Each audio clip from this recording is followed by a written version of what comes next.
ময়মনসিংহে অপরিকল্পিত শিল্পায়নের কারণে নানা সমস্যায় নাকাল হচ্ছে স্থানীয়রা। এসব সমস্যার সমাধানে স্থানীয় প্রশাসনের ভূমিকায় হতাশ হয়ে পড়েছেন সাধারণ মানুষ। এ বিষয়ে বিস্তারিত জানাতে ময়মনসিংহ থেকে সরাসরি যুক্ত হচ্ছেন আমাদের সহকর্মী আওলাদ রুবেল।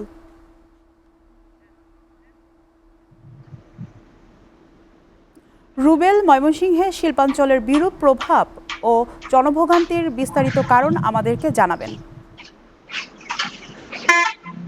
লোপা ময়মনসিংহ বিভাগের প্রবেশদ্বার হলো এই শিল্পাঞ্চল ভালুকা। ময়মনসিংহ জেলার মধ্যে তথা বিভাগের মধ্যে সবচেয়ে বড় শিল্পাঞ্চল ভালুকা উপজেলায় আছে।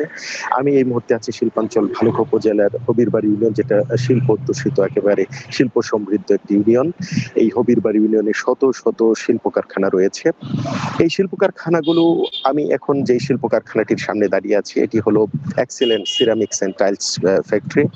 Excellent ceramics tiles and factory, এই ফ্যাক্টরিটি কোন রকম নিয়ম কানুন না মেনেই, এখানে যে 3 ফসলি জমি আছে, যে কৃষি জমি আছে, এখানে যে বন বিভাগের যে সমস্ত জায়গা আছে, বিশেষ করে 10 একরের উপরে বন বিভাগের জায়গা দখল করেই এই এক্সেলেন্ট সিরামিক্স লিমিটেডের তাদের এই ভারী শিল্প কারখানা এখানে গড়ে তুলেছে। এই শিল্প কারখানা এখানে একেবারে যে আঞ্চলিক সড়কটি রয়েছে সৃষ্ট সখীপুর সড়ক, যে আঞ্চলিক সড়ক, এই আঞ্চলিক সড়কের একেবারে ঘেঁষে এই ভারী শিল্প কারখানা। এই শিল্প কারখানার প্রতিদিন শত শত ভারী যানবাহন, যে সমস্ত টাইলস এবং সিরামিক্সের কাজে ব্যবহৃত মাটি, বালি সারা বাংলাদেশ থেকে শত শত ভারী যানবাহন এই সড়ক দিয়ে সেই ফ্যাক্টরিতে এখন প্রবেশ করছে। এই শত শত বালি এবং ট্রাক, সেটা খোলা ট্রাকে করে, ড্রাম ট্রাকে করে বালি মাটি আনা হচ্ছে, এবং বালি এবং মাটি আনার ফলে এই সড়কে যে শুষ্ক মৌসুমে যখন বৃষ্টি থাকে না, তখন একেবারে ধুলোর আস্তরণ পড়ে যায়।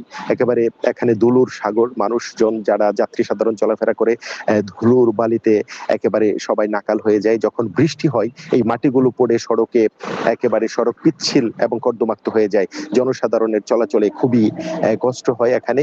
এই শিল্প কারখানাগুলো কোনো রকম নিয়ম কানুন না মেনেই পরিবেশ অধিদপ্তর কিভাবে তাদের ছাড়পত্র দিচ্ছে, এবং এখানে যে মানুষজনের যে দুর্ভোগের কথা স্থানীয় প্রশাসন তেমন তারা নজর দিচ্ছে না। এবং প্রতিদিন এখানে যে অসহনীয় যানজট, বিশেষ করে বেলা বাড়ার সাথে সাথে দুপুর গড়িয়ে যখন বিকাল হয়, বিভিন্ন যানবাহনগুলো এখানে তখন সারিবদ্ধভাবে থাকার কারণে যানজট সৃষ্টি হয়। এখানে একটি ব্রিজ রয়েছে, ব্রিজের উপর পর্যন্ত পার্কিং করে রাখা হয় গাড়ি। এখন সকাল যখন বেলা গড়াবে, তখন প্রচুর পরিমাণে শত শত যানবাহন এখানে কিন্তু ভিড় করবে এবং মানুষের যানজট এবং ভোগান্তির সৃষ্টি করবে। এখন এই মুহূর্তে আমি দেখতে পাচ্ছি, আমাদের ক্যামেরা দেখে এখানে স্থানীয় যে শিল্প কারখানার আমরা দেখতে পাচ্ছি একটু তারা পানি ছেটাচ্ছে। এটা শুধুমাত্র দেখানোর জন্যই। সারা দিন প্রচন্ড ধুলো, একেবারে প্রায় 1 থেকে 1.5 কিলোমিটার জুড়ে ধুলোর আস্তরণ এখানে রয়েছে। শিল্পাঞ্চলে সব মিলিয়ে এখানে শুধু এই এক্সেলেন্ট সিরামিক্স কারখানা নয়, বিভিন্ন ভারী শিল্প কারখানা যেগুলো রয়েছে, এনডি কোম্পানি সহ আরো বিভিন্ন ভারী যানবাহনগুলো এখানে এই আঞ্চলিক সড়ক দিয়ে চলাচল করছে। এই সড়কটি কোটি কোটি টাকা ব্যয় নির্মিত হয়েছে, ব্রিজটি 4 কোটি টাকা ব্যয় নির্মিত হয়েছে এখানকার। এগুলো একেবারে 2.5 বছর না যেতেই একেবারে বিভিন্ন জায়গায় ভেঙে হাঁটু সমান, কোমর সমান গর্ত হয়ে গেছে। এবং শিল্প কারখানার বিভিন্ন দূষিত বর্জ্য পানি, কেমিক্যাল মিশ্রিত পানি সরাসরি নদী নালা খাল বিলে ফেলার কারণে এখানকার নদী নালা খাল বিল একেবারে দূষণ হয়ে গেছে। এখানে দেশি মাছ বলতে আর কিছু পাওয়া যাচ্ছে না, কৃষক এই পানি ব্যবহার করতে পারছে না। এবং এখানে যে আরো যে সাঁতার কাটার জন্য যারা কৈশোরের ছেলে, তারাও বালক ছেলে মেয়ে যারা রয়েছে, তারাও এখানে এটা ব্যবহার করতে পারছে না।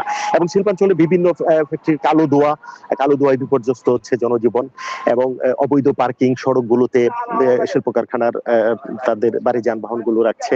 সব মিলিয়ে এখানে যে আরো যে ধরনের পরিস্থিতি রয়েছে, বন বিভাগের শত শত একর জায়গা দখল করে এই শিল্প কারখানাগুলো গড়ে উঠেছে। এই শিল্প কারখানাগুলোতে স্থানীয় যে সমস্ত বেকার রয়েছে, তাদের চাকরি হয় না। সব মিলিয়ে তারা বিভিন্ন বাংলাদেশের লোকজনকে চাকরি দিচ্ছে। এই শিল্পাঞ্চলের অনেক বেকার যুবক যুবতী তারা এখানে শিল্প কারখানাগুলোতে চাকরি পাচ্ছে না।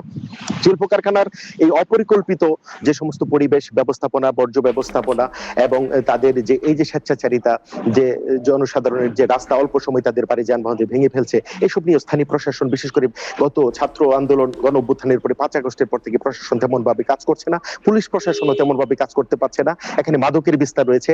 মাদক সেবীদেরকে ধরে এলাকাবাসী নিজেরা বাড়িঘর জ্বালিয়ে দিয়ে পুলিশের কাছে সুপর্দ করছে। স্থানীয় প্রশাসন তথা পুলিশ প্রশাসন এখনো সেভাবে তাদের কাজ দেখাতে পারছে না। তো জনসাধারণ প্রত্যাশা করছে এই নতুন বাংলাদেশে নতুন সরকার, বিএনপি নেতৃত্বাধীন তারেক রহমানের সরকারের আমলে প্রশাসন কঠোর হয়ে এই সমস্ত অপরিকল্পিত শিল্পায়নের ফলে এলাকাতে যে সমস্ত সমস্যাগুলো সৃষ্টি হচ্ছে সেগুলো সমাধানে দ্রুত তারা কার্যকর পদক্ষেপ নেবে।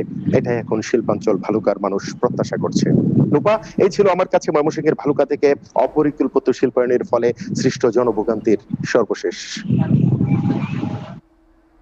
রুবেল, আপনাকে ধন্যবাদ।